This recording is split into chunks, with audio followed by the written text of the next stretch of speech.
قال رسول الله صلى الله عليه وسلم إن الله لا ينظر إلى صوركم وأموالكم ولكن ينظر إلى قلوبكم وأعمالكم أخرجه مسلم.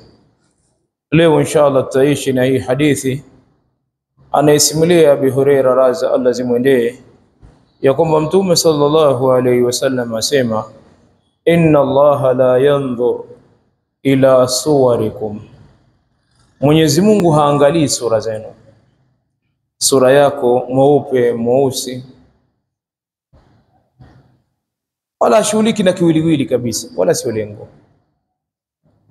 wala ila amwalikum au amwalikum, wala Mwenyezi Mungu haangalii kwenye mali zenu, una kiasi gani, una mauti gani, una akiba kiasi gani, hilo Allah wala haangalii. Walakin isipokuwa yanzuru ila qulubikum, Mwenyezi Mungu anaangalia kwenye nyoyo zenu, wa amwalikum wa a'malikum, na mali zenu, amali zenu. Hadithi hii inatuonyesha maana ya ikhlas, kufanya mambo kwa ajili ya Allah. Ndugu zangu, matendo ya mwanadamu yanaangaliwa. Unapotenda, unapofanya ibada, je, ibada ile umemkusudia Allah subhanahu wa ta'ala au na mtu mwingine umemkusudia? Allah atalipa pale utakapokuwa umemkusudia peke yake. Wama umiru illa liya'budullah mukhlisina lahu din.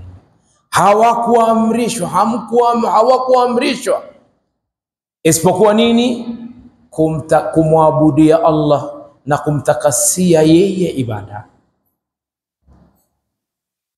Mwenyezi Mungu anasema katika Qur'ani, alladhi khalaqa al-mauta wal hayata liyabluwakum ayyukum ahsanu amala. Mwenyezi Mungu ameumba umauti na uhai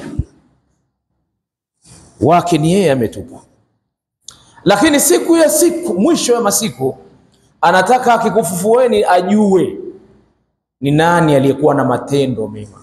Mwenyezi Mungu anaangalia matendo yako, hashughuliki na kitu chochote, na haya matendo yako ndiyo rafiki yako.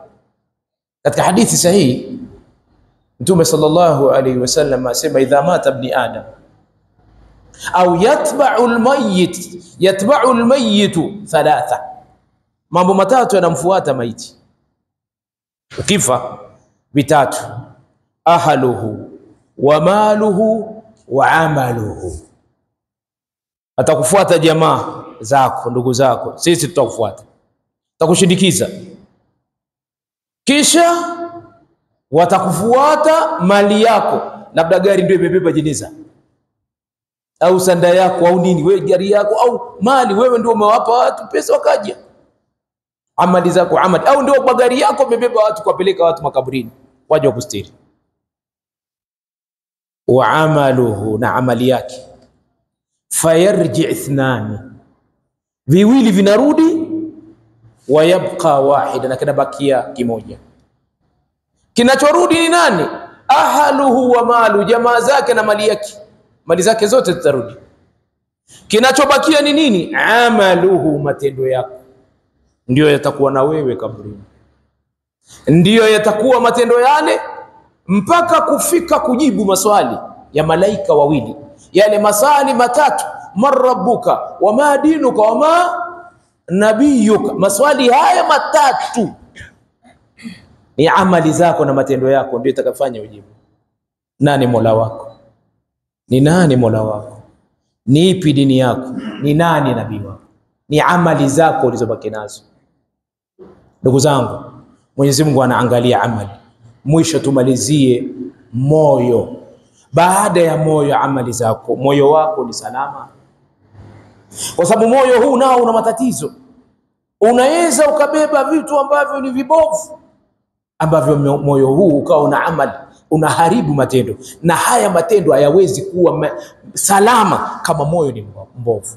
Kwa sababu Mtume anasema katika hadithi ya Nu'man ibn Bashir, inna fil jasad mudgha, hakika katika mwili kuna kipande cha nyama.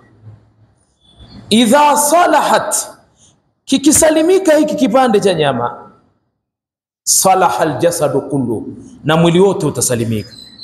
Wa idha fasadat, na kikiharibika hiki kipande cha nyama, fasada aljasadu kullu, mwili wote utaharibika. Unadhani kiungo gani? Ala wahiya alqalbu, moyo. Moyo ukiharibika, hakuna matendo yatakuwa chochote, hakuna chochote utakachofanya wewe kikawa salama. Na huu moyo huu Mwenyezi Mungu atawapokea siku ya kiyama wenye mioyo iliyosalimika. Hawa ndio wako salama mbele ya Allah. Pale Allah aliposema yauma la yanfa'u malun wala banun, siku ambako mtu mali yake wala watoto wake hawatanufaisha na kitu chochote, illa man atallaha biqalbin salim, ila yule atakayekuja na moyo uliosalimika, ambaye uko mbali na shirki, moyo ambaye unampokesha Allah subhanahu wa ta'ala, moyo uliosalimika. Riya haiwezi kuonekana, wala shirki wala chochote hakiwezi kukaa pale, bali pale inakaa tauhid, kumpokesha Allah subhanahu wa ta'ala. Na moyo, tujitahidi mioyo yetu iwe salama na